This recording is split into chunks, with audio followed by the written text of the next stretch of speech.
자, 그럼 장원제도의 붕괴 요인 관련된 내용을 이제 강독을 해볼까 합니다. 자, 내용 볼게요.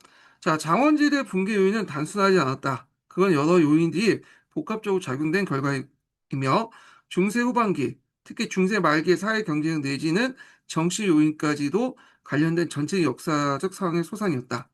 자, 12세기 이래에 새로운 개간지에 건설한 새로운 농촌은 농민이 새로운 농촌의 농민은 가옥과 토지에 대한 일정한 지대를 부담할 뿐 영주로부터 자의적인 부과로부터 면제됐을 뿐 아니라 신분적으로 자유롭다. 자, 이런 자유로운 농촌의 출현이 주변의 영주제에 시음했던 그 부자연 자원에 대한 영향을 미칠 것을 능히 짐작할 수 있다.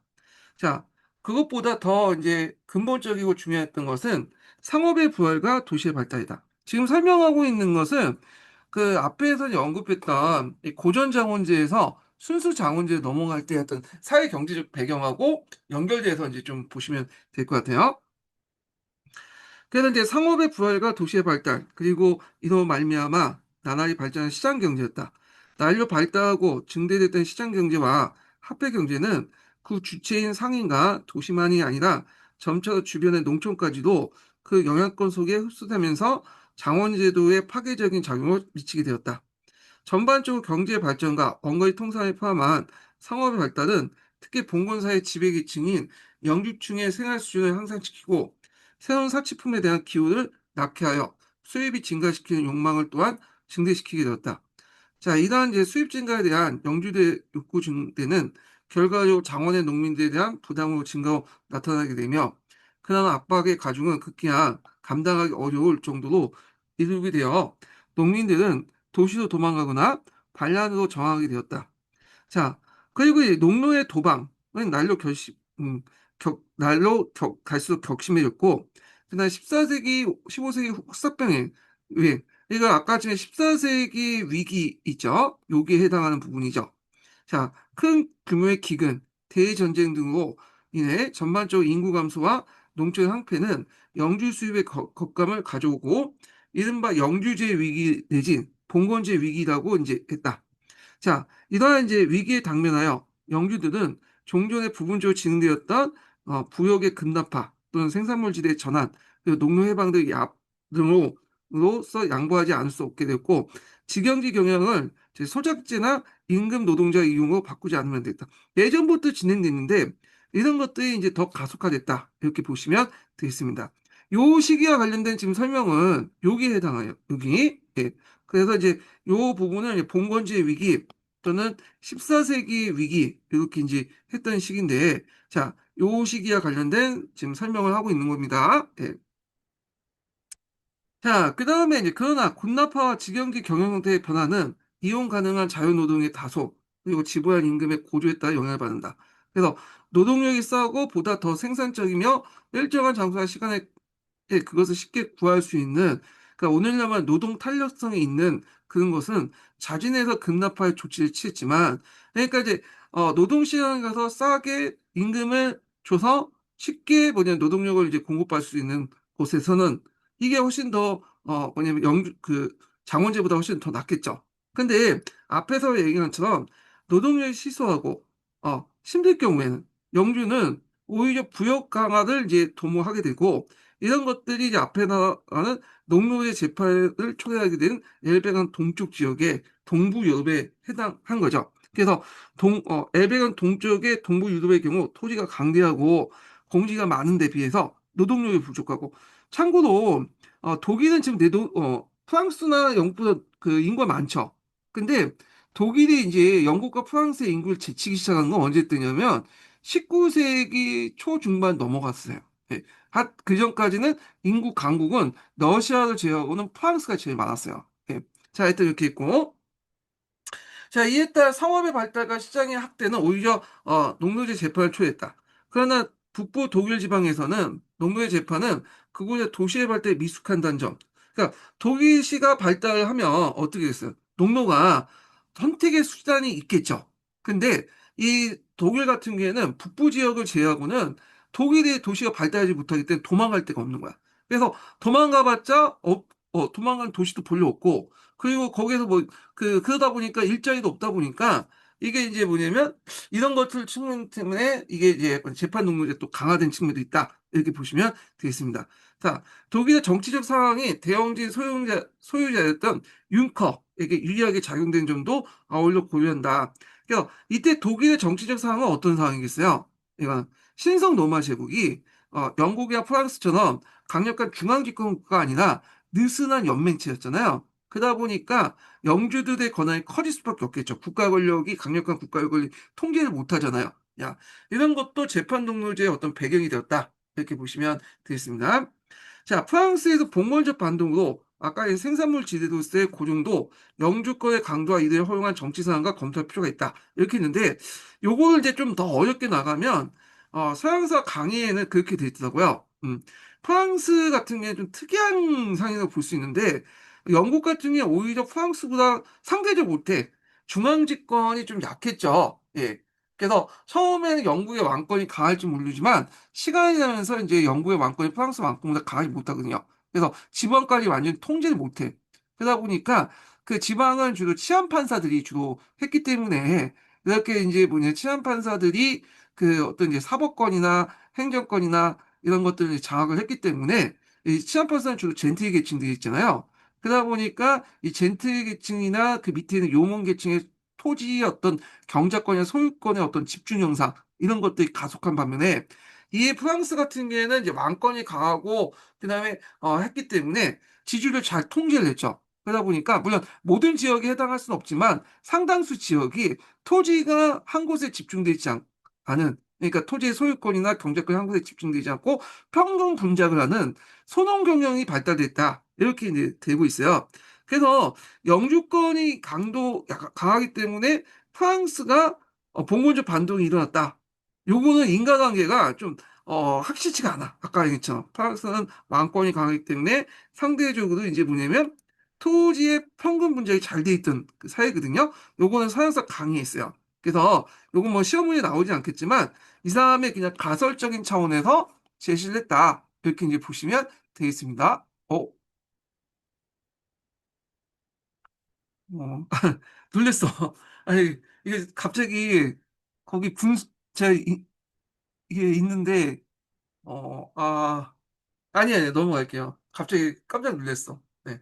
그 중요한 건 아닌데, 제가 앞에 심심할까봐, 여기 이게 인공 그 어항을 만들어 놨거든요. 그래서 인공 어항이 한 일주일 정도 이렇게 분수가 안 나와서 공기가, 근데 갑자기 나와가지고 놀랐어요. 예. 아, 이거 전혀 필요 없는 거예요. 예, 갑자기 나와가지고. 자, 흑사병을 보겠습니다. 흑사병 관련된 내용을 이제 좀 보면 이게 14세기 중반 정도에 나왔죠. 그래서 기존에 이제 전에 이제 아까 얘기했처럼 음, 13세기 말에서 14세기 초까지 이런 식으로 해서 이렇게 있었잖아요. 그러니까 곡식에 비해서 인구가 늘어나니까 인구가 상당히 면역력이 약화됐다. 1인당 먹을 수 있는 양이 줄어든 상태에서 흑사병이 유행되기 시작했다. 이렇게 이제 보시면 되는데요. 자, 흑사병은 유럽 사회에 큰 타격을 줬죠. 예. 지금 우리가 이제 코로나처럼 그 당시에는 더 타격을 줬다. 그러니까 그 당시에 이제 팬데믹이 일어났다고 보시면 돼요. 그리고 지금처럼 의학기술이 발달하지 못했잖아요. 일단 흑사병이 뭐냐? 흑사병은, 일단 이제 이게 걸리면 상당히 이제 검게 변한다. 피부가 검게 보인다고 해서 흑사병인데, 이 흑사병은 이제 일종의 박테리아, 지금 세균성 질환이에요. 그래서 지금 항생제 먹으면 금방 나아. 흑사병은. 근데 지금 항생제가 없잖아. 예. 그래서 지금도 흑사병이 있긴 있어요. 그래서 저 몽골이나 뭐 그런 지역이나 뭐 지들이 와글와글 하잖아요. 이게 지들 매개체를 갖고 이제 걸리는 병인데, 자, 그런데 지금은 그냥 항생제 몇 갈 먹으면 그냥 나을 수 있는 병인데, 그 당시엔 그런 게 없었잖아. 그러다 보니까 이 흑사병이 유럽사에 큰 타격을 줬다. 이렇게 보시면 돼요. 그래서 바이러스 질환은 아니고 지금 코로나처럼 바이러스 질환은 아니고 세균성 질환, 박테리아에 있던 세균성 질환이거든요. 자, 이렇게 있는데, 자, 14세기 중엽에 발생한 흑사병은 중세마의 사회 경제 구조를 근본적으로 뒤흔드는 볼 정도 심각한 영향을 미쳤다. 자, 이 페스트 일종의 흑사병의 진원지는 아시아 방면인데, 그것이 흑해연안의 항구로부터 콘스탄티노플에 거쳐서 그 당시 제노와 베네치아 및 시칠리아에 전해졌다. 그래서 그 당시 흑해연안 지역에 몽골족들이 쳐들어왔어요. 그러니까 몽골족들이 이제 그 당시 뭐 이탈리아 그 베네치아인가? 그 식민 도시인 그 도시를 쳤는데 그 이름을 정확히 기억 못 하는데 그때 막 싸우다가 몽골족이 흑사병에 걸린 시체를 그 이렇게 뭐냐면 그쪽 제네바 식민 도시 쪽으로 이렇게 넘겼나 봐요. 예. 그 발석기를 이용해 갖고 그래서 그걸 계기로 해 갖고 베네치아 그 식민 도시에서 이제 흑사병이 유행했고 그걸 모르고 이제 탔던 장복기가 있잖아요. 장복기에 걸렸던 선원들이 저쪽 이제 베네치아나 이탈리아 도시에 가면서 이게 이제 뭐냐 널리 확산되기 시작한 거죠. 예. 그러면서 이제 전 유럽으로 확산되기 시작하면서 그때 이제 뭐냐면 인구가 거의 이제 3분의 1 정도 감소했다. 예. 많은 이제 사람들이 죽게 되었다. 이렇게 있죠. 자, 그래서 이제 흑사병이 유행되니까 그 원인을 모르잖아. 지금처럼 이제 뭐 의학이 발달돼서 아 이거 그 뭐냐 박테리아 질병이고 박테리아에서 감염된 질병이고 뭐 항생제 같은 것도 이제 주면 나은 것도 아니기 때문에 사람들이 그걸 잘 모르기 때문에 대다수가 공포에 사로잡혀서 저마다 살아남기 위해서 도시와 마을로부터 가족조차 버리면서 도망을 갔고 그다음에 환자를 간호한 사람도 있을 리가 없고 시체 배경도 거의 불가능했다. 그래서 이제 이것은 이제 뭐냐면 흑사병을 어떻게 생각하냐? 악마의 소행이다. 천번 이렇게 이제 생각을 했던 거고. 자, 그리고 심지어는 이제 뭐냐면 유태인에게 그걸 뭐냐 그 돌리는 사람도 있죠. 유태인들이 독을 물을 탔다. 뭐 이렇게 해갖고 예전에 십자군 전쟁 때 그렇게 했잖아요. 그러다 보니까 평소에 이제 소외당했던 소수자들에 대한 어떤 집단적인 학살을 이제 불러일으켰다. 이렇게 보시면 되겠습니다. 하여튼 이런 것들은 이제 많은 사람을 죽였지만 의도하지 않게 또 나름대로 긍정적인 기능도 있어. 예. 그래서 이게 이제 중세 봉건제를 무너뜨린 장원제를 무너뜨린 배경이 됐던 건데 앞에서 얘기한 것처럼 펠스가 유행되면서 인구가 대규모 감소됐죠. 그러다 보니 노동력이 부족되냐.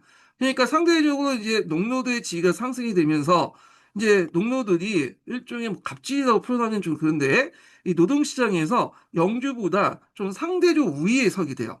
그래서 농노들은 이제 뭐냐 여러 가지 요구를 하게 되고 그래서 일부 영주들은 물론 이제 봉건적 반동을 하긴 했지만 이제 대부분은 농노들의 요구를 받아들여서 농노를 해방을 하고 이렇게 시켰죠. 그러니까 이런 것들이 농노의 지위 상승에 상당히 큰 영향을 줘서 나중에 이제 크게 보면 장원제를 붕괴시키는 어떤 배경으로 작용했다. 이렇게 이제 보시면 되겠습니다. 예, 잠깐만요. 예. 잠깐 여기 장원의 측의 곡물가 하락으로 이제 이렇게 제가 잘못 설명했는데 그 곡물가 상승이거든요. 곡물가 하락으로 곤치세요. 예. 왜냐하면 인구가 이제 감소되면서 뭐냐면 그 상대적으로 이제 곡물은 이제 뭐냐면 올라갔죠. 그러니까 거꾸로 이제 그 맨델스 법칙이 이제 뭐냐 적용됐는데 붕괴됐잖아요. 그래서 인구의 감소에 비해서 곡물은 더 많이 생산됐기 때문에 상대적 곡물가도 이제 곡물도 이제 줄어들었지만 상대적으로 인구의 감소에 떨어졌기 때문에 많이 생산됐기 때문에 인구는 이렇게 감소했는데 상대적으로 올 때 같이 감소하더라도 곡물의 감소량이 상대적으로 올라갔기 때문에 가격이 떨어졌다. 그래서 요거 기억을 해두시고 내가 상승을 했는데 하락이에요. 예, 요거 적어놓다가 이제 제가 깜빡이 그냥 그대로 읽었는데 장원해지기 때는 곡물이 하락됐다. 이렇게 좀 수정해 주시고 제가 예전에 이거 좀 정리한 거에서 좀 곤치가 돼가지고 밑에다 적어놨거든요. 예, 그래서 일단 이렇게 하시면 되고 자 계속 얘기해 보겠습니다. 어디까지 읽었어? 여기까지 이제 읽을게요. 마지막 단락. 자, 농촌 내에서 가장 뚜렷한 결과는 격신한 노동력 부족과 경작되지 않는 많은 토지, 그리고 농어 노동자의 임금 인상 요구였다. 뿐만 아니라 이런 상황에서 좀 그 당시 종전의 간습과 장원의 경영 방식도 혼란에 빠질 수밖에 없었다. 일부 영주는 격심한 이제 노동 부족에 대응하기 위해서 농업 해방을 중지하고 부역을 강화하는 시도를 했으나 예전처럼 이제 뭐냐 고존정원제로 돌아가려고 했지만 또 왕의 관리들은 임금 수준을 동결하는 억압처에 있었다. 이거는 나중에 와터 테일러나 할 때 좀 얘기할게요. 그러나 이러한 대응책은 상황 변화에 대응하여 지위 향상을 깨는 농민들의 반항을 불러일으켰다. 이런 것들이 농민 반란을 일으키죠. 예. 그래서 이제 이런 것도 이제 보시면 되겠습니다. 자, 그 다음에 농민 반란 관련된 내용을 이제 좀 볼게요. 이 농민 반란은 예전에 와터 테일러에 나온 관련된 내용이 시험에 나왔죠. 그래갖고 나올 가능성이 되게 많아요. 여기. 그리고 와트테르 반란도 나오고 그다음에 뭐 자크리난도 그 오다보도 한번 나왔어요. 그 부분이요. 예. 그래서 요 부분은 이제 좀 한번 좀 보겠습니다. 예. 자, 이 농민본란을 이제 보기 전에 잠깐 여기에서 심화 교재에서 그걸 한번 좀 총괄하는 부분을 이제 좀 보겠습니다. 총괄하고 나서 볼게요.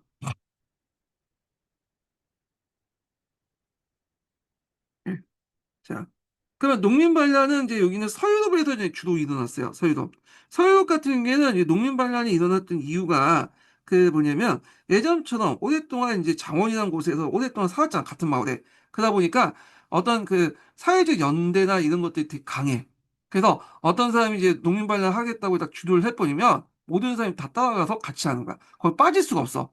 그래서 그런데 이제 반면에 동유럽 같은 경우에는 이게 이제 그 16세기 이전까지는 약간 이제 뭐냐면 좀 그 자유민들이 많이 살았잖아요. 그리고 많이 왔다 갔다 하면서 유동성이 강하면서 마을도 이제 만들어지고 했기 때문에 나중에 장원제가 다시 이제 강화되는 그러니까 재판 농민제 시기 때는 이렇게 형성된 이질적인 그 농민들로 구성됐기 때문에 곳곳에 이동한 그 농민들로 구성된 마을이 있었기 때문에 우리가 사회적 연대감이 없죠. 별로 예전부터 살았던 사람이 아니라 그냥 자주 이제 흩어졌다가 이제 흩쳐 모여갖고 만들어진 농촌 사회 구조잖아요. 근데 16세기 때 딱 그게 고정화되니까 자, 이때부터는 이집트 사람들이 잘 모였던 사람들이 살았기 때문에 연대감이 좀 약하기 때문에 이 농민 반란이 별로 일어나지 않았거든요. 근데 이에 반해서 서유럽 같은 경우에는 한 곳에 고정돼서 몇 대 동안 계속 살다 보니까 서로의 유대감이 상당히 강하기 때문에 이런 것들이 농민 반란의 어떤 배경이 되었다. 이걸 좀 좀 기억을 해두시는 게 좋을 것 같아요. 예전에 요 관련돼서 사지선당 관련된 문제가 한번 그 언급돼 있었거든요. 그 절대 왕권 관련된 내용에서 그 내용이 있어요. 예. 자, 한번 보겠습니다. 자, 농노해방인데 서유럽 같은 경우에는 이제 그 당시 흑사병이나 뭐 등등 해가지고 결국엔 자연농민으로 성장할 수 있었죠. 이렇게 해서 봉건적 지배 관계가 탈피되고 그다음 농민들 적극적인 점이 있었는데 앞에서 말한 것처럼 농민들은 농민 봉기 예전에 뭐 자크리난이나 와트텐 이전부터 계속 그 전부터 농민 봉기도 있었어요. 그래서 이렇게 이제 어떤 사회적 연대감을 통해서 농민 봉기를 했다 이렇게 보시면 되고요.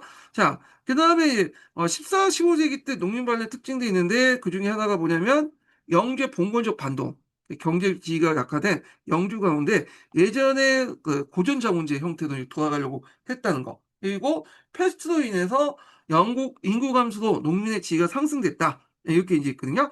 자, 여러분들은 서양사 강의에 있는 내용은 읽지 않으니까 여기서 한번 읽어보겠습니다. 예, 요거와 관련된 내용이에요. 배경과 관련된 내용. 자, 흑사병으로 인해서 유럽의 대부분 지역에서는 15세기 중엽에 이르기까지 공안지와 폐촌이 발생했다. 공안지와 폐촌이라는 것은 이제 사람들이 많이 죽다 보니까 마을이 아예 없어졌어. 공안지라는 거는 마을도 없어지고 또 곳곳에 사람들이 안 살다 보니까 남아도는 토지들이 많이 발생된 거야. 자, 그런 상황에서 농민들은 지대의 감면과 부역의 폐지를 주장하며 개인적으로 집단적으로 자원 연주에 대항했다. 이건 서유럽에 관련된 내용이에요.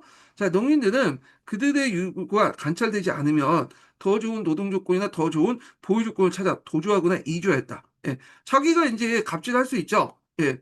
그래서 귀하신 몸이 된 거 아니에요. 그래서 뭐 다른 이제 영주가 여기 와서 뭐 좋은 조건을 가면 그쪽으로 도망가거나 아니면 서유럽 같은 게 도시 지역도 있다 보니까 그런 데 도망갈 수 있겠죠. 그래서 이제 도주와 이주는 지배계급에 대한 전면 도전이었으나 어느 영주도 그런 걸 막을 수 없었다. 영국과 프랑스 그리고 서부 독일 영주들 그러니까 엘베강 이서 지역의 독일 영주들 얘기하는 거죠. 그래서 농민들의 요구를 수용하지 않을 수 없었다. 그들은 지대를 낮추고 부역을 건강하게 폐지했다. 그 내용이죠. 자, 그래서 이때 이제 농민반의 특징은 이렇게 이제 정신 차린 뭐냐면 영주들은 상당수인데 정신 차리지 못한 영주들 있잖아요. 일부 영주들이야. 여기 영주라는 거는 일부 영주들이 봉건적 반동을 했기 때문에 또 뭐냐 임금을 이제 국가 차원에서 영국 같은 경우에 고정시키려고 했죠. 그러다 보니까 그거에 대한 반발이죠. 그래서 이게 특징이 뭐냐? 성격이라고 할 수도 있는데 농민대 지위 양성했던 봉건적 속박으로부터 신분해방 운동 성격이 있다. 그래서 이제 주로 앞에서 얘기한 것처럼 이제 주로 서유럽 지역에서 일어났던 건데 저도 이제 프랑드 지역도 서유럽이죠. 그래서 프랑드의 지방 농민 반란 이렇게 했지만 이 국보는 이제 뭐냐면 농민 반란 진압을 했어요. 그때 진압할 때 집단 학살이 일어났다. 이 내용이 이제 있는데 자 하여튼 뭐 이렇게 있고 그리고 이제 뒤에 넘어가서 이제 대표적인 게 이제 자크레의 난하고 우리가 이제 그 마터테일 난이잖아요. 먼저 자크레의 난을 보겠습니다.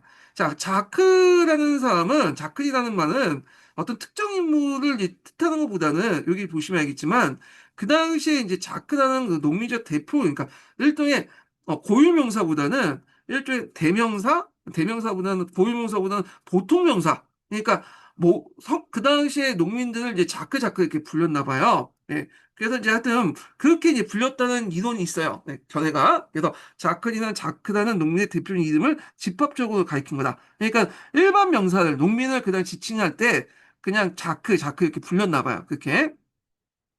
자, 원인은 백년 전쟁을 통해 이제 전비 세금 부과와 흑사병, 그 다음에 봉건귀족대의 그런 압박이 가중됐다. 이런 내용들인데, 자, 그래서 이제 이 설왕사 강의에 그 내용이 있는데, 한번 보겠습니다.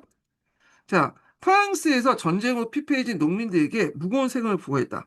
포아티에 전투에서 사로잡힌 국왕 장 2세와 대귀족대 몸값을 마련하기 위해서다. 자, 그러나 농민들은 영국과의 전쟁에서 국왕조차 지키지 못한 귀족대 무능을 경멸했고 무거워진 지대와 봉건적 부담에 뭐냐면 증오했다. 그 같은 상황에서 봉기의 도화선이 되었던 것은 파리에서 봉기한 에티에 마르쉐의 뭐냐면 진압하기 위해서 섭정사제 꼼페르 칠령이다. 그래서 이 꼼페르 칠령이 예전에 한번 그 12년인가요? 12년에 와터 테일러의 난이 날 때 오답 지문으로 한번 나왔어. 보기 지문으로. 예. 그래서 요 꼼페르 칠령 관련된 내용 외워두세요. 여기 서양사 강의에만 있어. 그래서 이 꼼페르 칠령이 뭐냐? 보면 귀족대의 무제한적 징발권을 허용하는 것으로 농민의 충돌을 불가피하게 만들었다. 그래서 꼼페르 칠령 관련돼서 이제 기출에 언급됐기 때문에 외워두세요. 이 부분을. 예.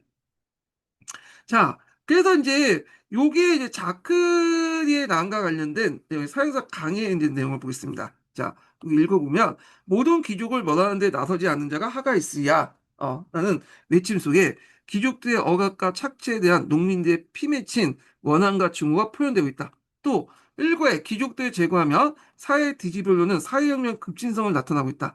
자크의 봉기는 절망과 분노 속에 자신을 억압하고 착취하는 귀족들에게 선포한 사회적인 전쟁이었다. 뭐 이렇게 이제 의미를 두고 있고요. 사회사 강의에서는 이게 이제 북부 프랑스 일대에 확산되고 심지어는 파리의 반란을 일으킨 나중에 백년 전쟁 하겠지만 에티에는 마르쉐가 결탁하는 시도까지 일어나요. 물론 이제 제대로 되진 않았지만 자 그래서 결국에 봉건적 귀족들의 잔인한 탄압을 그 뭐냐면 받았다. 요거는 이제 나중에 좀 사회사 개론할 때 읽어보겠습니다. 자, 그 다음에 이제 예전에 시험 문제 나왔던 게 와터 테일러의 난이죠. 예. 그래서 이 와터 테일러는 한번 시험 문제 나왔기 때문에 한번 챗GPT 학습을 좀 해보겠습니다. 예.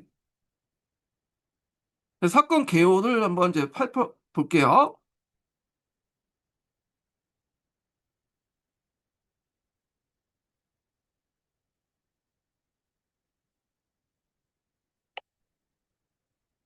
어, 얘가 아닌데? 잠깐만.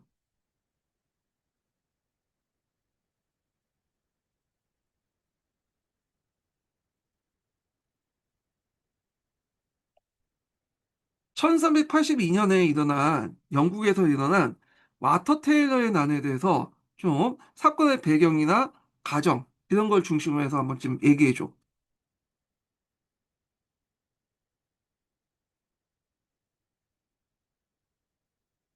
좋아. 워트 타일러의 난, 혹은 1381년 농민 반란이라고도 불리는 이 사건은 단순한 폭동이 아니라 중세 영국 사회의 뿌리 깊은 구조적 불만이 한꺼번에 폭발한 일이었어. 이름은 워트 타일러라는 인물이 지도자 역할을 했기 때문에 그렇게 불리지만 사실은 전국적인 민중 저항 운동이었지. 이제 배경부터 천천히 풀어볼게. 이 고급계요. 압력솥이 폭발하다. 이 반란을 이해하려면 마치 압력솥 안에 점점 더 뜨거워지는 사회적 긴장을 상상해 보면 돼. 영국은 흑사병 이후 인구가 크게 줄었고 노동력이 귀해졌어. 노동자들은 당연히 우리 값이 올랐으니 임금을 더 달라고 요구했지. 그런데 영주들과 정부는 안 돼. 예전처럼 살아야 해 하며 강제로 임금을 억제했어. 거기다 전쟁 비용 충당하겠다고 인두섹스, 사람 한 명당 똑같이 걷는 세금을 계속 올리니까 민심이 폭발한 거야. 이건 단지 세금 문제만이 아니라 신분 질서, 정치적 부패, 경제 불균형이 전부 얽혀 있었어. 전염병으로 인한 인구 감소, 노동자의 가치 상승, 임금 상승, 억제, 법률, 농민과 노동자들의 불만, 인두세 부과 폭발, 이런 흐름이야. 세부 설명. 중세 영국의 부글부글 끓는 사회 압력솥. 자, 이제 조금 더 깊이 들어가 보자. 1. 흑사병의 영향. 흑사병은 유럽 인구의 3분의 1 이상을 죽였어. 영국도 예외 아니었고, 인구가 갑자기 줄다 보니 누가 이 땅을 일구고 누가 도시에서 물건을 만들지? 노동력 부족이 심각해졌지. 이건 현대 회사에서 갑자기 직원이 반으로 줄고 나머지가 연봉 2배 줘 라고 요구하는 거랑 비슷해. 2. 임금 억제 정책. 노동자에게 족쇄를 채우다. 정부는 1349년 노동자 Toward Laborers와 1352년 노동법 스태튜트를 통해 임금을 흑사병 이전 수준으로 묶었어. 현대식으로 말하자면 정부가 최저임금? 그런 거 없어. 너희 월급 예전 수준으로 돌아가. 하는 거야. 3. 평민도 왕자처럼 세금 내라. 3번에 걸쳐 인두세가 부과됐는데 특히 1381년 3번째 인두세는 너무 과했어. 가난한 농민부터 부유한 상인까지 똑같은 액수를 내야 했거든. 마치 지금 우리가 월급이든 자산이든 상관없이 똑같이 1,000만 원 세금 내라는 느낌이야. 너무 불공정하지. 4. 반란의 점화. 세무관리의 폭력적인 징세. 켄트 지역에서 세무관리가 세금 회피를 색출하겠다며 소년의 바지를 벗기려 한 사건이 불씨가 됐어. 그 지역 농민들이 들고 일어났고 워트 타일러가 중심인물이 되면서 전국적인 운동으로 번졌지. 전개와 결과, 런던 점령, 워트 타일러 사망, 반란 진압. 워트 타일러와 반란군은 런던까지 진격했어. 국왕 리처드 2세 겨우 14살은 반란군과 협상하겠다고 나섰고 여러 개혁 약속을 했지. 그런데 타일러는 계속 요구를 밀어붙였고 협상 도중 살해당해 왕은 곧바로 약속을 깨고 반란군을 진압해버렸지. 핵심 요약. 단순한 폭동이 아니라 구조적 불만의 결과. 워트 타일러의 나는 단순한 세금이 싫어서가 아니라 노동 억압, 불공정한 세금 제도, 왕권과 귀족 중심 사회에 대한 근본적인 분노가 터진 사건이야. 마치 압력솥이 너무 오래 끓여지다 결국 뚜껑이 날아가 버린 상황이었던 거지. 이제 너가 이걸 완전히 이해했는지 보려면 몇 가지. 예, 잘 들으셨죠? 자, 그러면 이제 아토테일러에 대한 내용을 또 정리를 해보겠습니다. 자, 앞에서 얘기한 흑사병의 인구 경과로 해갖고 임금이 앙등했죠. 올라갔고.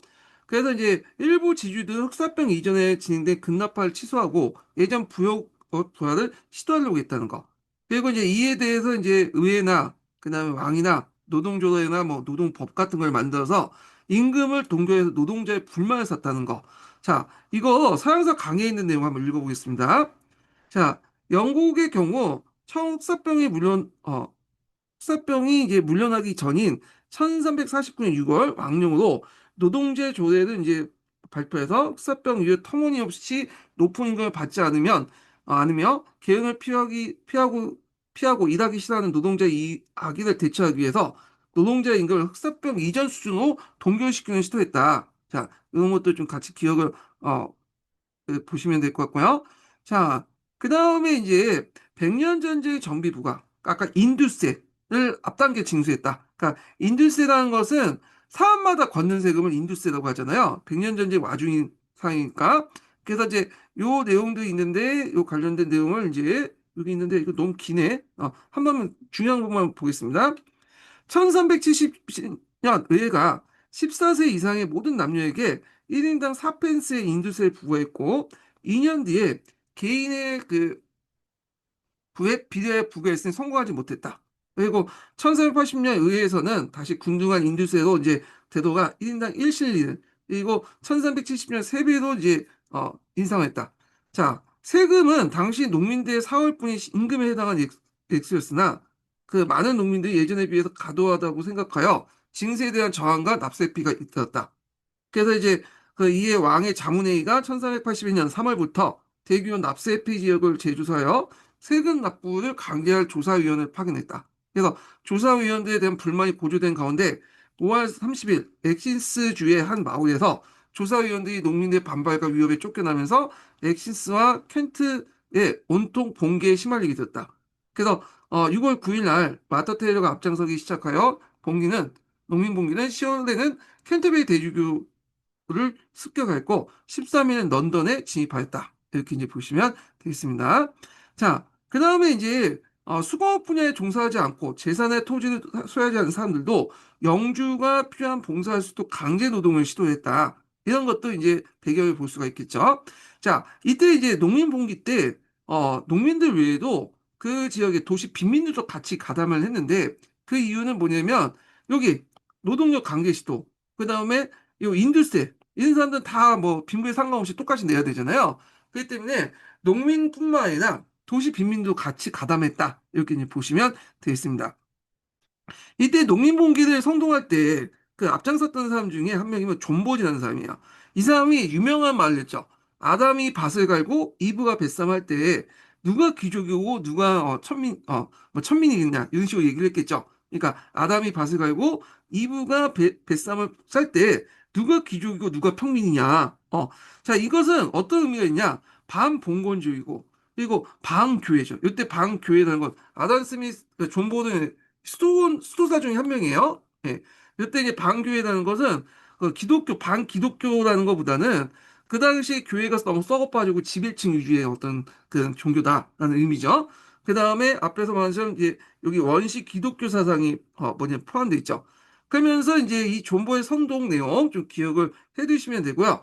요게 이제 뭐하고 연결되어 있냐면 뒤에도 있지만 요게 이제 위클프 계통의 로랜드파와 연결돼 있어요. 로랜드파. 네. 그래서 이렇게 이제 보시면 되는데 로랜드파 좀 내용을 좀 약간 다시 좀 설명을 좀 해보겠습니다. 이게 이제 그 위클프하고 연결돼 있거든요. 그래서 한번 볼게요. 뒤에도 나오는데 여기에서 한번 설명을 해보겠습니다. 네.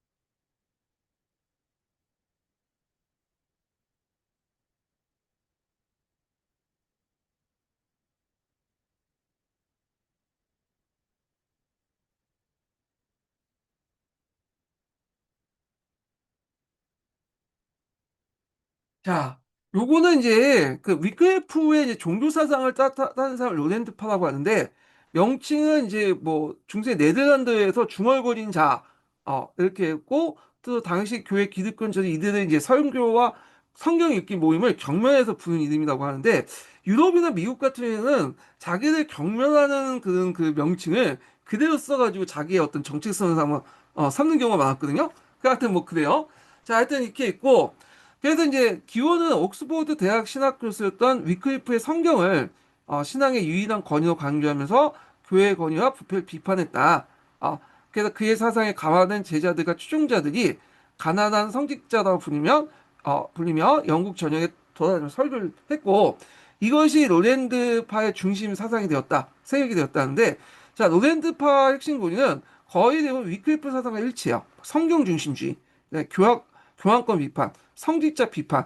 그래서 성직자들 재산 축적이나 성직 매매 이런 것들을 타락했다는 비판인데 앞에서 이제 반교회라는 뜻은 기독교를 부정하는 게 아니라 이 성직자들의 어떤 부정부패를 비판한 거다 이렇게 보시면 되겠죠. 그 다음에 또 하나의 특징이 뭐냐면 빵과 포도주가 실제 그리스도와 사회가 필요한다는 하체설이 있어요. 이게 카톨릭 교리인데 칠성사화 중에 성체성사와 관련되어 있는 거죠. 이걸 부정했다 이렇게 이제 보시면 되고요. 그래서 이 노랜드의 급진주파의 사상은 당시에도 큰 사회적 영향을 줬는데 특히 존볼 같은 일부 로랜드파 성직자들이 사회개혁적 설교를 통해서 농민들의 불만을 고치셨다는 거. 이 앞에서 언급한 것처럼 아담이 밭을 갈고 이브가 배를 짤 때 누가 귀족이었는가? 이런 것들이죠. 예. 그래서 이제 이런 유명한 설교를 통해서 계급사의 부당함을 비판하고 아터 테일의 정신적 지주가 되었다. 그래서 이 로랜드파워는 이후 이제 교회로부터 이단으로 전개를 받아 되어 많은 박해를 받고 지하 조직 형태로 명맥이 유지되었고 그러나 이대 개혁 사상은 영국뿐만 아니라 나중에 후스에도 영향해요. 그래서 이 후스 나중에 설명하겠지만 이 후스도 이제 체코인이죠. 그래서 영국에 잠깐 들렸다가 위클리프의 어떤 영향을 받아갖고 이제 흡수파를 이제 만들잖아요. 그리고 후에 마르틴 루트의 종교개혁에도 간접적 영향을 줬다는 거. 그래서 종교개혁의 중요한 선구자로서 평가받는 것이 이 위클리프 사상을 영향을 받은 로렌드파다. 이렇게 이제 보시면 되겠습니다. 예. 자, 그래서 이제 이렇게 있고요. 그 다음에 서양사 강의에 있는 내용을 좀 볼게요. 예. 와터 테일러 봉기는 농민들의 어떤, 잠깐만, 이거 얘기하고 나서 이제 좀 할게요. 자, 그래서 이때 런던 비민들도 이제 합세했고, 그때 이제 리처드 2세가 이 반란대 요구를 수용을 해요. 예. 물론 이 리처드 2세는 아까처럼 보시면 알겠지만, 어리는 그 왕이기 때문에 실제로 그 귀족들이, 그 부분의 귀족들이 하겠죠. 그래서 스미트 필드에서 협상을 계속해서 와터 테일러를 불러냈는데 이때 협상장에서 이제 자객을 이제 숨기고 와터 테일러 죽여버리죠. 자, 그래서 그리고 나서 이제 민병대를 조직해서 진압하고 또 지방 영주들은 군대를 동원해서 뭐냐면 지방 반란을 진압했다. 예. 그래갖고 이제 대규모 학살이 일어났다. 이렇게 이제 보시면 되겠습니다. 그러면 그때 이제 농민들이 요구했던 내용이 뭐냐? 자, 농노제 폐지, 토지의 자유, 봉건적 예속 해방, 노동자법 철폐 이렇게 했는데 이미 영국에서는 농노해방이 이루어지고 있었어요. 근데 이걸 더 뭐냐 가속화시키고 확실하자 이제 제도적으로 완전히 농노제를 폐지하자고 주장을 했던 거죠. 예. 노동자법 같은 경우 아까 치면 지금 임금 인상을 절제하는 거. 예전에 패스트 이전의 상태로 돌아가려고 하는 것을 이제 막으려고 했던 거고요. 자, 그럼 성격이 뭐냐? 반봉건주의 반교회 운동이다. 요거는 존 볼이 이제 위클리프 게이트 노랜드파와 연결돼서 보시면 되고, 그 다음에 원시 기독교 사상, 평등 사상이 있다. 그래서 이거 관련된 내용이 이제 사회사 강의에 있는데요. 한번 보겠습니다. 자, 와터트의 봉기는 농민의 신분해방과 자유시구, 그리고 체제 부정적인 성격을 가진 뜻이 나타난 봉기였다. 그러니까 6월 15일에 스미스필드에서 왕에게 지시한 요구사항은 전날 마인랜드에 요구했던 농민 신분 해방과 봉건조 폐지를 훨씬 넘어선 것이다. 농민들은 국왕 위에 모든 영주들이 사라져야 하고 교회 역시 한 명의 주교 외에는 모든 고위성직자는 존재하지 않아야 된다고 주장했다. 이거 다 뭐야? 원식 기독교 사상이죠. 예. 그래서 평등 사상이죠. 그래야 모든 사람들이 자유롭게 되고 하나님 하나의 같은 신분에 속해야 된다고 주장했다. 이렇게 있고. 자, 그러면 농민 전쟁은 비록 실패했지만 상당히 의미가 있죠. 일단 첫 번째는 뭐냐면 이게 이제 봉건 사회에 대한 구조적 도전이고 새로운 근대 사회를 형성하는 심으로 작용했다는 거. 비록 이제 앞에서 언급한 건 자크의 반란이나 뭐 그 프랑드 지방의 이제 반란이나 그 다음에 와터테이너 반란은 다 진압당했죠. 그렇지만 결국에는 이제 진압하고 나서 영주들이 알게 된 거죠. 얘네들은 이제 진압해봤자 이제 통치 비용만 더 크고 또 반발할 거다. 차라리 농민층의 요구를 수용하자 하면서 장원제도의 붕괴를 촉진했다. 물론 농민층의 요구를 수용했던 게 농민 반란 외에도 그 영주도 입장을 땐 계산기 두들보니까 그냥 노동시장에 가서 노동을 이제 필요한 인력을 공급받는 게 훨씬 더 농민들 적대적 농민들 관리하는 비용보다 더 싸게 먹힌다는 현실적 이해관계도 있어요. 판단도 있겠죠. 예. 그래서 농민 반란이 다시 일어날지 모른다는 생각에 영주도 농민들에게 양보했다. 자, 그렇지만 여기는 앞에서 말한 어디에? 서유럽에 한정된 거야. 서유럽에. 그래서 뭐 영국, 프랑스, 그 다음에 네덜란드죠. 그 다음에 뭐 독일 지역에도 엘베강 이서 지역이죠. 예. 그래서 이제 여기에 한정된 거고 동유럽은 오히려 뭐냐면 더 강화됐다. 그리고 농민 반란이 동유럽 상대적으로 없었어 거의. 예. 왜냐하면 서로 이제 여러 가지 이유도 있겠지만 사회적인 어떤 유대감이 없죠. 예. 그래서 서로 못 믿고 하기 때문에 그런 것도 있었다 이렇게 보시면 되고 뭐하고 비교해 볼 수 있냐면 교대하고 사대하고 또 비교해 볼 수 있어. 우리 입장에 볼 때는. 사대는 이제 단으면 안 되잖아.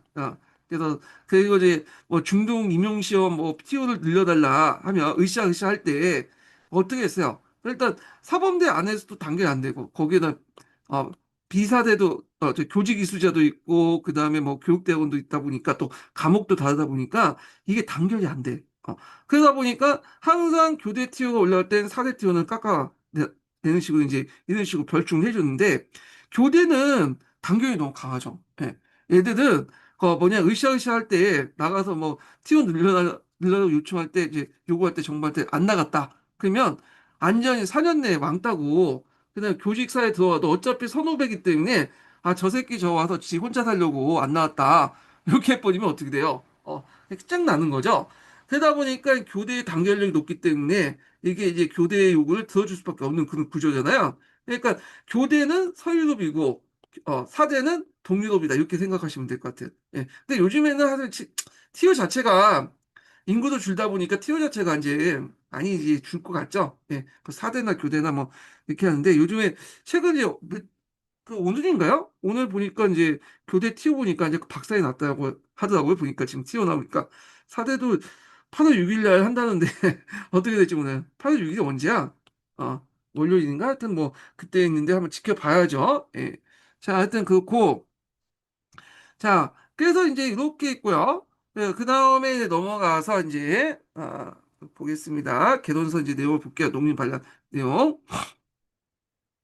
자, 봉건사에 있어 농민 반란은 자본주의 사회에서 공장 노동자의 파업과 같이 빈번했다. 그 다음에 이제 그러나 봉건사회가 해체되기에 접어든 14세기 농민 반란은 규모에서 컸을 뿐 아니라 사회 구조 그 자체에 대한 도전했던 성격이 심각한 거다. 그래서 그 당시 1323년 14세기 때는 당시에는 경제 성진 지역이었던 앞에 이제 농민 반란은 후진 지역이 아니라 그 당시 선진 지역인 영국, 프랑스, 네덜란드 등등등에서 일어났다. 엘베강 이저 지역에서 일어났다는 거. 그래서 이거는 아까 이제 그 농민반에 일어났던 것 중에 하나가 이제 촌락 구조의 특징도 이제 있다고 했죠. 그 구성원들의 특징. 프랑스 지방에서 발생한 농민 반란은 때마치 브루에, 이프레 등 도시에서 발생한 반란 시위와 1328년 간헐적으로 지속됐다. 자, 이 반란은 오랜 시일을 끌었고 이를 진압하는데 프랑스 왕의 힘까지 빌려야 했다. 자, 이 양상은 매우 참혹했으며 반란을 일으킨 농민들은 민중편이라고 선언하지 않는 자를 학살하고 직접 노동에 종사하지 않는 자를 적대시했다. 그리고 교회의 성직자에 대한 반감도 표했다. 그래서 그런지 몰라도 여기 이제 반란을 진압할 때 당한 만큼 갚아주자. 이런 것이 인간 심리 아니에요. 그러다 보니까 농민들이 이렇게 장혹했으니까 나도 이제 뭐 농민들 죽이겠다. 그래서 대량 학살이 됐다라고 보시면 되겠습니다. 자, 하여튼 반란의 직접적 원인은 농민들에 대한 봉건적 부담이 가중이었으나 반란이 이러한 부담의 제거를 넘어서서 사회 질서 전체 반항의 양상을 띠게 된 거다. 그 결과 봉건귀족의 진압도 집단 학살에 포함한 무자비하게 진압됐고요. 그 다음에 이제 또 자크의 난 관련된 내용 보겠습니다. 1458년 북부 프랑스의 보베지에서 시작된 농민 반란은 프랑드에 비해서 아주 짧은 시간에 끝났다. 자켓이라고 이제 알려진 자켓이 뭐 자클이 이렇게 되는데 하여튼 뭐 그래요. 참고로 그 당시 농민 반란 시기는 어느 시기냐면 패스트도 이제 유행했던 시기지만 백년 전쟁 시기였어요. 예, 백년 전쟁. 그래서 이제 이런 거와 연결시켜서 보시면 될 것 같고. 그래서 이제 이 프랑스의 농민 반란은 백년 전쟁과 흑사병 그리고 봉건귀족들의 압박에 가중에 시달려 극도로 비참해진 농민들이 참다 못해 터트린 분노와 절망의 폭발이었다. 말하자면 선량한 농민 자크가 견디기 어려울 비참한 생활을 반발한 것이다. 자, 처음 보베지에서 시작된 반란은 5월 말 정도에 순식간에 북부 프랑스 일대에 번지고 한때는 파리에 반란을 일으켰던 그때 아테네는 그 마르시에라는 사람이 있어요. 반란과 결탁해서 그 영합이 오라지가지 못했다. 그래서 착각하려고 하다가 잘 안 됐다 이렇게 보시면 돼요. 아마 이런 계층적인 차이도 있을 거예요. 농민하고 얘네들은 부르주아죠. 그러다 보니까 이제 좀 섞이기 어렵겠죠. 예. 근데 요 관련된 에티에르 마르시에 반란 관련된 내용은 이게 일종의 백년 전쟁 와중에 일어났던 반란이거든요. 그래서 거기에 있긴 있는데 뒤에 이제 백년 전쟁 부분인데 약간 이제 도시 반란적 성격도 있어요. 물론 이제 우리가 정통적인 도시 반란하고 좀 성격이 다르긴 하지만 좀 배경도 다르고 하여튼 이건 나중에 좀 얘기하고요. 자, 당시 연대기라는 건 이제 역사 기록인데 이 연대기 작가들은 주로 어떤 사람이냐? 성직자 계층들이 많아요. 예, 성직자들이나 뭐 귀족 계층이 많겠죠. 좀 글 좀 읽을 수 있고 쓸 수 있는 사람들 있죠. 볼 때는 당연히 이들은 반도라고 하겠죠. 반도들이 귀족의 적탱이나 성을 파괴하고 약탈과 방화, 살인, 일살뿐만 아니라 분여자된 폭행을 자행했다고 전해지고 있다. 자, 이거는 앞에 말하는 프랑드 지방의 어떤 이제 반란하고 비슷하죠. 그러다 보니까 이제 어떤 성격도 있다? 농민 반란이 아니다. 이거는 체제 반항적인 어떤 성격도 같이 보이고 있다는 거죠. 예. 근데 이런 것도 이제 기록에는 대대 이제 연대기 작가들 기록에 따라서 했기 때문에 이 사람들의 어떤 편견이라든지 이런 것도 같이 섞일 수밖에 없어요. 그러다 보니까 인식이라는 거. 그래서 좀 그들의 행동을 좀 가장해 가지고 서술한 것도 있거든요. 그래서 이렇게 사회 비판을 하면서 좀 봐야 되는데 그래 뭐 우리가 굳이 그럴 필요 없을 것 같은데 하여튼 그렇게 이제 접근할 필요가 있다. 예, 이렇게 보시면 되고 자 봉건기력 때 진압 또한 이에 목지 않게 잔인하고 무자비했으며 그래서 치도를 말해 성량한 자크의 절망과 분노의 폭발도 가라앉히게 되었다. 그다음 1482년 영국에 발생한 와터테일의 반란은 프랑드르나 북부 프랑스보다 더 중요한 면을 지니고 있다. 프로 와사드 연대기에 의하면 켄트에서 어리석은 수도다 존보는 여기에서 이제 이 사람이 이제 딱 보니까 성직자 출신이거나 아니면 고급 성직자 출신이거나 아니면 이제 그 귀족들이 쓴 출신 배경을 볼 수가 있겠죠. 뭐 그 당시 글을 알 수 있는 사람은 이제 한정돼 있으니까. 자, 그래서 이제 켄트의 어리석은 수도사인 존볼에게 선동된 켄트, 엑센스, 서세스, 뭐 베드포트 등의 남부 여러 지방의 농민들이 마터테일을 지휘하되 반란을 일으켜 왕에게 진정하기 위해서 런던을 행했다. 그들은 저마다 아담이 밭을 갈고 이브와 뱃삼을 쌀 때 누가 귀족이 있는가를 외쳤다 한다. 그러니까 존볼과 관련된 이제 연결돼 있다고 보시면 되고 그들은 무기에야 고작 방망이 정도였고 극소수가 한을 가지고 있을 뿐이다. 자, 런던 시내 하층민도 이제 공감하는 자가 있어. 이건 아까쯤에 노동조례 때문에 그래요. 예. 그래서 무난한 시내에 들어갈 수 있었고 런던의 공포의 도가니 속에 빠졌고 젊은 구간 리처드 2세인데 젊다고보다는 나이가 되게 어렸어요. 제가 알기로는 10대 뭐 지금 초등학교 정도 나이였다고 보고 있거든요. 그래서 뭐 젊다고 보면 어린 나이가 맞는데 왜 이 표현 자체가 좀 그래. 예, 어린 국왕 리처드 2세라는 말이 사실에 좀 부합되거든요. 자, 그래서 이제 하여튼 중 반란 농민의 요구에 받아들이기도 하였다. 농민들의 요구는 요약하면 요거 외워두셔야겠죠. 인신과 토지의 자유, 그래서 봉건적 예서부터 해방이었다. 그 외에도 여기는 안 나왔지만 다른 교재 책에서는 요구 내용 보면 토지의 자유, 그다음 여기 임신 여기 있고 노동자법 철폐 요것도 있어요. 네, 여기 서양사 강의에 있는 걸 알고 있거든요. 자, 하여튼 그래서 이제 반란 농민들 요구를 받아들이기로 했다. 농민들 요구에 요약하면 이 내용이 있고요. 예. 그래서 그러나 왕의 시종에 의하면 와터테일가 살해되고 해산병에 불려서 원래 이제 숨어있다가 죽였어요. 예. 런던 상류층이 민병대를 조직할 공격을 가했고 지방 영주들이 병력을 이끌고 도착하자 반란 농민들이 풀풋이 흩어지고 지방의 반란도 영주대 군대에 진압되었다. 이렇게 있죠. 자, 이들도 아주 가혹하게 이제 진압당했다고 보시면 돼요. 자, 그러면 영국의 농민만의 원인이 뭐냐? 일단 이제 앞에서 이제 정리한 내용들 이제 다시 상기시켜서 보시면 흑사병으로 인구가 격감하여 임금이 앙등하고 이로 말미암아 자유노동을 얻기 어려운 그 영주들이 흑사병 이전으로 진행됐던 급납화를 취소하고 부역을 부활하겠다는 것. 첫 번째 원인일 수 있고, 두 번째로는 흑사병 직후에 임금을 동결시키기 위해서 제정한 노동조례 또는 노동법. 그러니까 노동조례도 있고 노동법도 있어요. 근데 공통적은 임금을 낮추자는 거야. 흑사병 이전으로. 자, 이래서 노동계층의 어떤 불만을 자아냈으며, 백년 전쟁을 전비를 마련해서 의회를 신사한 인두세, 1381년 분에 특히 빈민층에 가중한 것이 여러 요인을 결합되었다. 자, 이런 구체적인 여러 요인과 더불어 사회 경제적으로 향상의 길을 걷고 있던 농민들이 그들의 해방과 자유를 더욱 확고하게 해서 예전부터 영국은 이미 이제 장원제가 점점 해체되기 시작했죠. 그리고 이걸 더 가속화시키기 위해서 이렇게 했다라는 거죠. 대개 보면 어떤 봉기라든지 혁명이라든지 이런 것들은 대개 뭐 어느 정도 이제 뭐냐면 경제 사회적으로 좀 위치에 있는 나라에서 하는 거야. 경제 사회적으로 어느 정도 풍족한 나라에서 하는 거지. 안전이 밑바닥에 있는 나라에서 뭐냐면 봉기가 일어나고 혁명이 일어나는 건 그렇게 드물어요. 예. 그래서 이렇게 있고 프랑스 대혁명도 그렇잖아요. 예. 그래서 이제 어느 정도 프랑스는 그 당시 선진 국가였죠. 그런데 불구하고 거기에 혁명이 먼저 일어났던 것은 뭐냐면 어느 정도 이제 사회적으로 먹고 살고 하는데 또 한편은 또 이게 그 봉건적 잔재가 있죠. 불만이 있잖아요. 그거에 대한 이제 불만이 겹쳐있기 때문에 나는 이만큼 이제 잘났는데 이는 잘난 것을 이제 그것 때문에 내가 더 이상 더 나가지 못한 것 같은 불만, 상대적 불만 이런 것들이 이제 프랑스 대혁명을 일으키는 배경이었던 거죠. 그래서 어느 정도 먹고 살만한 곳에서 봉기도 일어나고 혁명이 난다. 이런 것들은 일종의 국민인 것 같아, 보면. 자, 하여튼, 이렇게 있고, 그러나 이제 이런 구체적인 여러 요인과 더불어 사회적 경제적 향상의 길을 걷고 있던 농민들이 그들의 행방과 해방과 자유를 더욱 확고하게 하기 위해서 반봉건운동 성격이 매우 강했다는 사실로 잊어서는 안 된다. 뿐만 아니라 농민들 선동했다고 전해지는 존 볼은 종교개혁을 선구로 알려진 위클리프 계통의 오랜드파죠. 존 볼이 결국 어리석은 사람이 아니었어요. 어리석다는 거는 그 연대기 작가의 어떤 시각이 반영되어 있는 거죠. 그러니까 이제 다른 식으로 읽을 필요가 있겠죠. 예. 다르게 읽기를 한번 할 수가 있는 거죠.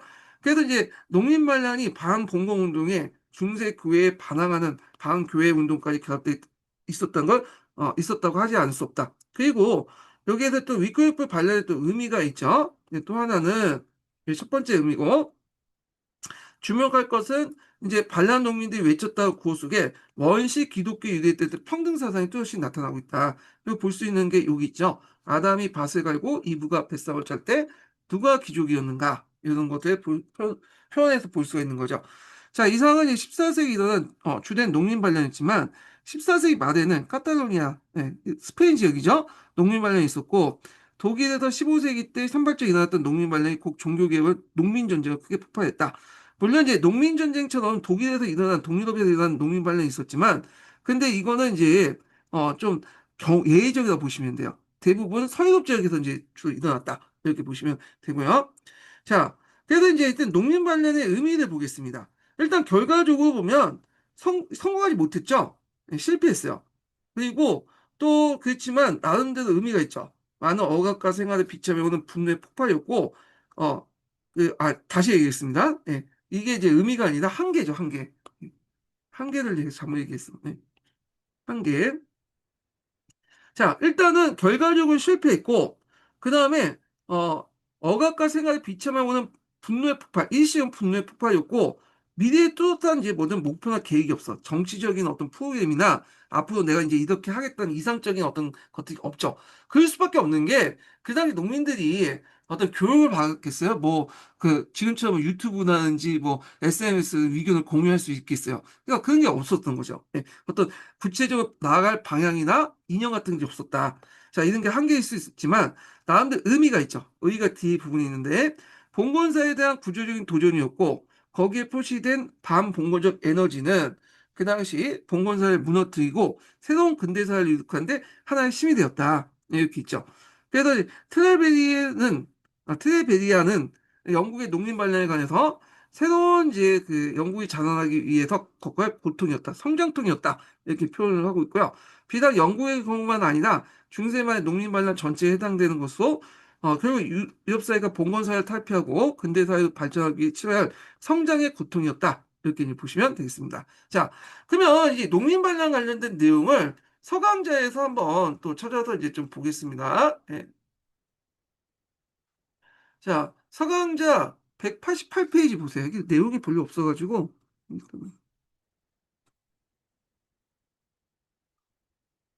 갑자기 서강사가 왜 이렇게 나오냐? 네, 잠깐만요. 팩이 어딨나? 잘못 눌렀네. 네, 이걸 눌러야 되는데. 네. 자, 서양사 강좌가 188페이지.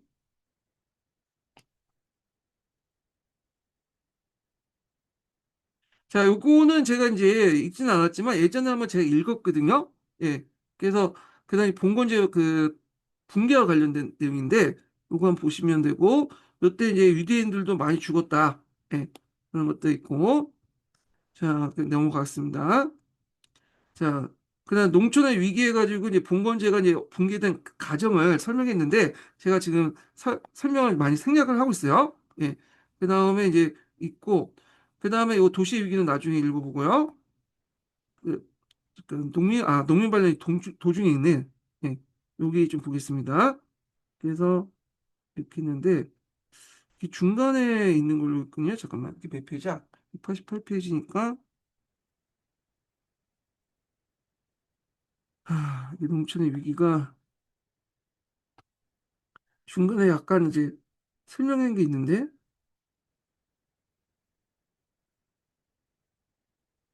아, 있었는데 잠깐 이제 못 찾고 있는데,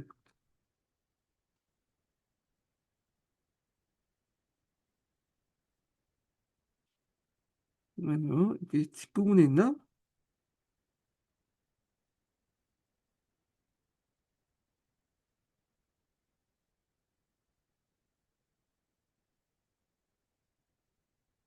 아, 잠깐 없나?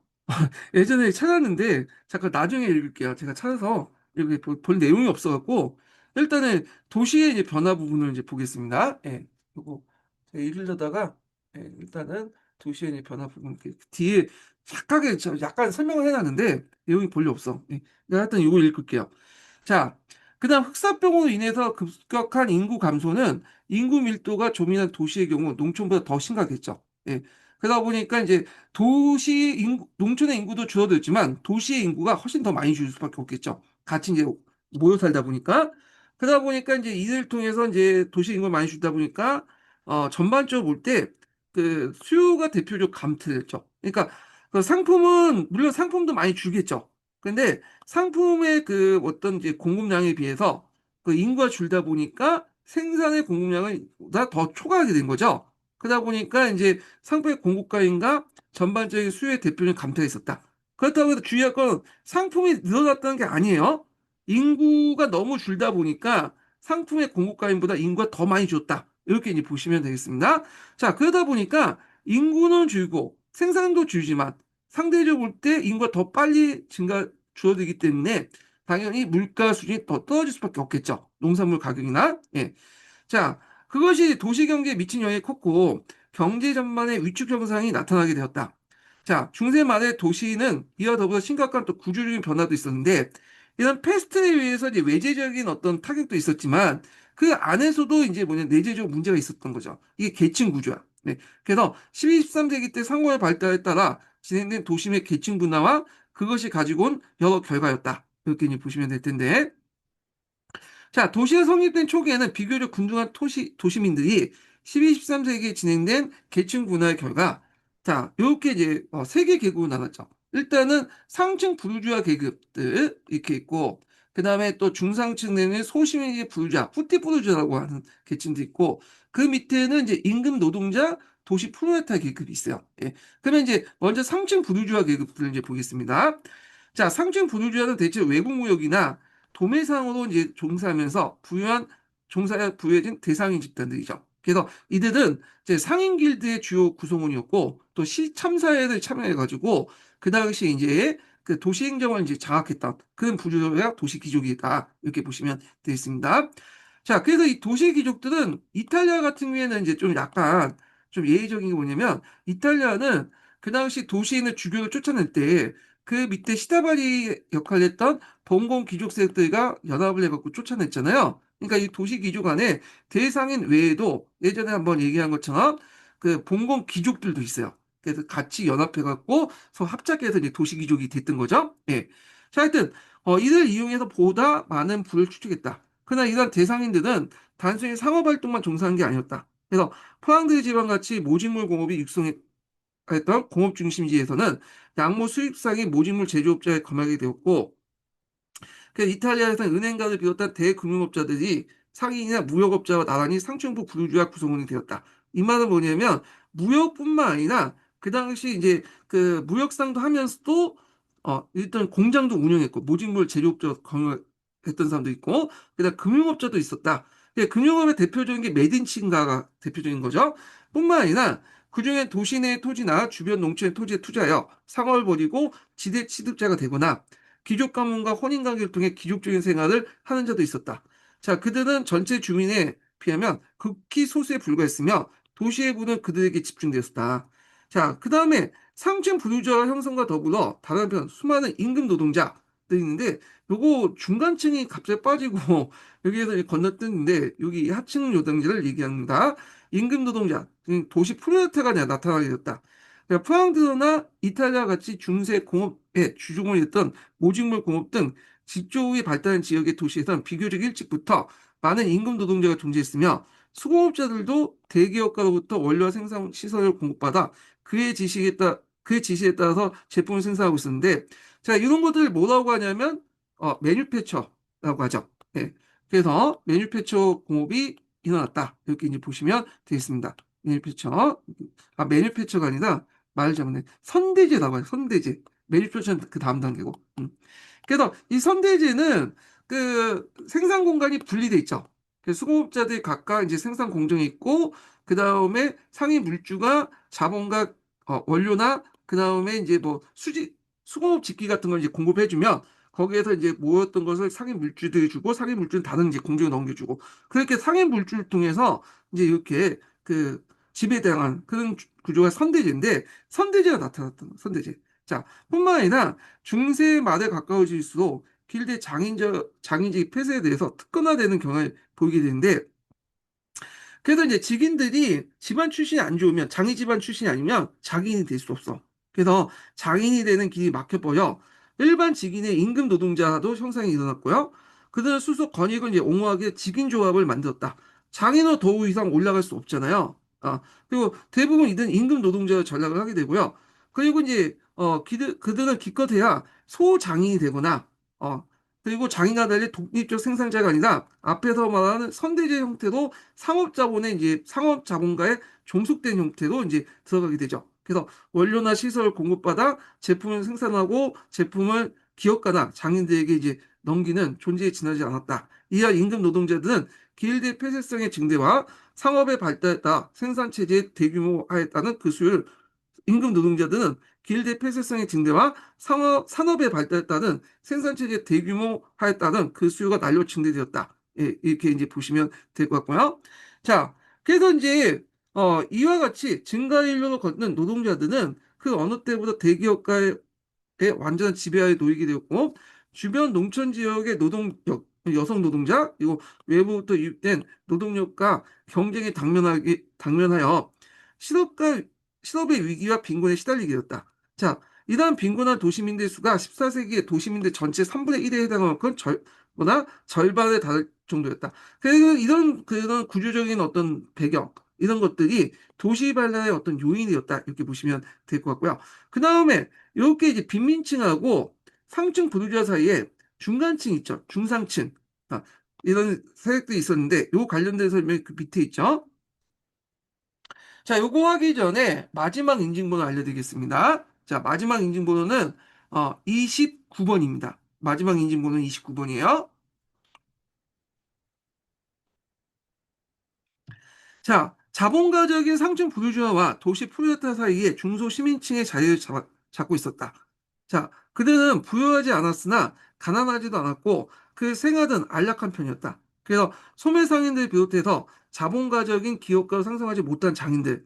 그래서 이제 있고, 그리고 임금 노동자를 전락하지 않은 소장인들이 그 주축을 이루었다. 장인들은 이제 앞에서 얘기한 때 장인이 있고 직인이 있고 도제가 있잖아요. 장인들은 한 번 집안은 계속 이제 장인이 돼갖고 이제 이런 애들 얘기한 거고, 그 다음에 앞에 소장인들은 앞에서 말한 것처럼 요 직인 중에 일부만 아주 극히 일부만 좀 약간 장인으로 이제 들어가게 되는데 장인의 밑바닥 계층에 있는 얘들을 얘기한다. 얘는 이제 중간층 이렇게 보시면 되겠죠. 자, 13세기 때는 중상층 부르주아라고 하는 많은 신참자를 맞이하게 되면서 특히 프랑스가 있어 그러하다. 자, 이들 신참자 대부분은 법관이나 공중인 또는 각종 법률에 보장하는 종산 법조인들과 통일국가 형성될 증가는 관료들이 있다. 그래서 중간층 안에서는 도시의 중간층은 이렇게 관료들, 법조인도 있었다. 이렇게 이제 보시면 되고요. 자, 그 다음에 이제 마지막으로 이제 볼 게 뭐냐면 이제 이상 같은 이제 그 도시 그 계층구의 특징은 이제 나오고 있죠. 그래서 이거는 이제 중세 그 신분제 사긴 하지만 이게 그렇다 고정적인 게 아니라 유동적이었다는 거죠. 그래서 중세 말의 시민층의 계층 분화는 결국 고정된 카스트적인 것이 아니라 유동적이었고 중소시민층을 중심한 계층 간의 사회이동이 생각보다 훨씬 크게 이루어졌다고 볼 수 있다. 예, 요 안에서 얘네들이 올라갈 수도 있고 떨어질 수도 있는 거죠. 예. 자, 그래서 이제 이런 것도 있고요. 도시에 관련 부분을 이제 좀 보겠습니다.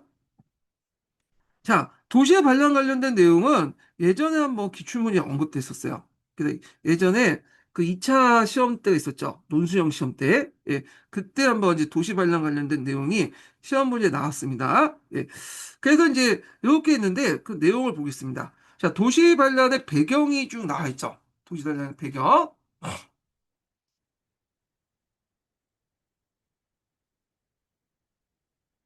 자, 여기 보면 이게 도시 관련의 배경인데, 자, 소수의 상층 부르주아가 도시 귀족화되면서 아까 얘기했죠. 그래서 시행령의 배타적인 독점했고, 그다음에 길드 조직 내에서 장이지 폐쇄적인 특권으로 변하여 일반 직인에게 장인이 될 길을 막혔고요. 그다음에 또 다수의 프루레타, 도시 프루레타 즉 임금 노동자들이 나타남으로써 중세말의 도시들이 많은 소유와 반란이 일어났다. 그래서 이제 도시의 반란이 도시혁명이라고 할 정도로 격심했던 것은 주로 이제 선진 지역인 지역에서 이제 많이 나죠. 프랑스나 이탈리아나 뭐 이런 지역에서 일어났고, 자, 프랑스와 이탈리아의 대공업 도시의 경우였으며, 여기에서 반란이 자본가층인 상층 부르주아에 대한 도시 프롤레타르 계층의 전면적인 반항 형태가 일어났고, 자, 그 대표적인 예가 이제 치오피의 반란이 있어요. 예. 그래서 이 치오피 반란은 이제 그 어떤 의냐면, 그 당시에 이제 그 쇼피들 뭐 하는 거냐면 모직물들 짜는 그 노동자들이에요. 그래서 이 모직물을 이제 연결갖고 했던 이제 그 사람들 이제 사는데 그들 자신의 길드 결성과 도시 행정에 참여 그리고 독자적인 사법권을 주장해. 자, 그래서 이제 이런 건데 이게 나중에 메디친가의 어떤 이제 뭐냐 집권 배경이 돼요. 이 치오피 반란은 나중에 이제 이탈리아 할 때 좀 더 얘기를 하고요. 자, 이보다 더 과격한 것은 프랑스의 여러 도시의 반란이었으며 1370년대 말에 강에서 발생한 반란이 지도자들은 장인에 대한 직인을 대기업가에 대한 임금 노동자를 대항시킴으로써 노동자들 시행정권을 장악한 시도했다. 자, 나일강의 도시나 기타 독일 도시 그리고 프랑스의 경우 대체 거상을 중심한 도시 귀족에 대해 수호업자들의 반항이 있었으며 독일의 경우 독일 같은 경우에는 이제 주로 북부 도시 지역 있죠. 이 지역을 얘기해요. 독일의 경우에는 수공업자 조합의 도시행정의 참여 요구를 이제 대체로 관철시키겠다. 왜냐하면 도시행정들이 그 당시 이제 도시 귀족들이 장악했다고 하죠. 근데 이 도시 귀족들은 되게 상인들이야. 그러니까 상인 길드에서 이제 그래 했기 때문에 수공업자들 입장에서 우리도 좀 참여시켜달라. 이렇게 이제 했던 거죠. 자, 그 이탈리아의 베네치아와 독일의 한자 도시의 경우 본래 소유가 없었던 것은 상층 부르주아들이 폐쇄적이고 이기적인 가두 지배체를 타락하지 않고 그 뭐냐 상호 부유해진 새로운 사람들이 끊임없이 지배적으로 새롭게 했기 때문에 상대적으로 이탈리아 같은 경우에는 이제 독일의 한자 도시의 경우에는 본래 없었다 이렇게 보시면 될 것 같고요. 그다음 제가 잘못 설명했네. 이때 독일 관련된 내용은 저기 독일 그 남부 지역 나일강 연변에 있는 이제 그 지역이고요. 여기에서 이제 그 한자 도시는 북부 지역이잖아요. 그래서 제가 북부 지역으로 이제 잘못 얘기했는데 그게 아니라 나일강 연변에 있는 도시들을 얘기합니다. 그래서 이탈리아, 베네치아, 독일의 한자 도시들, 그러니까 북부 도시에 왜 없었냐? 아까 말처럼 그 당시 이제 타락하지 않았고 계속 유동적이었다는 새로운 피가 들어왔다는 거죠. 자, 영국의 경우에 도시의 소유가 별로 없었던 바 이는 도시에 대한 왕권의 통제가 강하여 하층민의 반항이 있다 하더라도 이를 능히 억제할 수 있었다. 근데 이제 예전에 서강자 읽을 때 영국에서 이제 도시민들이 일어날 때 봉기도 일어났다고 했잖아요. 오히려 봉건귀족들하고 손을 잡고 이제 도시 봉기를 일어났다. 근데 그건 조난 때 약간 예외적인 경우고 전반적으로 영국에서 볼 때는 도시 반란이 거의 없었다고. 그러니까 조난 때 일어난 도시 반란적 성격, 그 봉건귀족하고 그 시민들이 손을 잡고 했던 반란은 예외적이었다. 이렇게 보시면 되겠죠. 자, 그러면 도시 반란의 이제 의미하고 이제 영향 관련된 내용 볼게요. 자, 의미부터 보겠습니다. 그래서 중세말에 여러 도시가 경험하게 된 소유와 반란은 저마다 성격을 달리하면서 이들 전체를 본다면 중세적인 도시 경제가 그 속에 자라나고 발전한 상공을 통제하고 더욱 발전시키기에 너무 협소하고 부적당한 것을 말해주고 있다. 자, 그 다음에 이제 여기에서 영향이 있죠. 그래서 그것은 특권적이고 폐쇄적인 중세 도시의 기대적 생산 체제를 넘어선 자본주의적 세계 경제 추진을 예고한 조짐이었으며 도시를 대신해서 상공의 발달을 촉진할 보다 넓고 강력한 왕권이 중심으로 형성되고 있던 새로운 집권적 통일 국가의 등장을 요구한다. 그래서 일단은 이제 뭐냐면 길적 생산 체제를 벗어나 자본주의적 세계 경제 추진을 예고한 거. 두 번째는 집권적 통일 국가의 등장을 요구한 거다. 이렇게 이제 보시면 되겠습니다. 특히 영국과 프랑스 같은 경우에는 이제 도시들이 처음에 왕가 손을 잡았지만 나중에 시간이 지나서 왕권에 예속화 됐잖아요. 그런 거 이제 연결시켜서 이제 보시면 되겠습니다. 그리고 이제 세계체제 출현 예고는 뒤에 제가 이제 상업혁명 할 때, 이게 뭐하고 연결돼 있는지, 좀 얘기하겠습니다. 이게 세계체제 출현은 뒤에 얘기해요. 상업혁명과 출현되면서 도시의 이제 길들 체제가 이제 붕괴되고 농촌 중심의 어떤 수공업 체제 이런 것들이 등장하고 연결돼 있거든요. 요거는 나중에 뒤에 부분에서 다시 한번 얘기를 해볼까 합니다. 예, 그렇게 했고요. 오늘은 이제 여기까지 이제 강의를 이제 하고요. 다음 시간에 상인 자본가의 추천 이런 것들을 이제 보시면 돼요. 이 상인 자본가들은 상업혁명 때 상업 자본가들이 등장했잖아요. 상업자본가의 전신 역할을 했다. 예, 그 중세 후기 때 상업자본가의 전신, 맹아 역할을 했던 것을 아마 상인자본가로 이제 얘기를 한 것 같아요. 여기에서는요. 예. 그래서 이제 이렇게 해서 한번 쭉 강독을 해봤고요. 그래서 다음 주에 또 뵙겠습니다.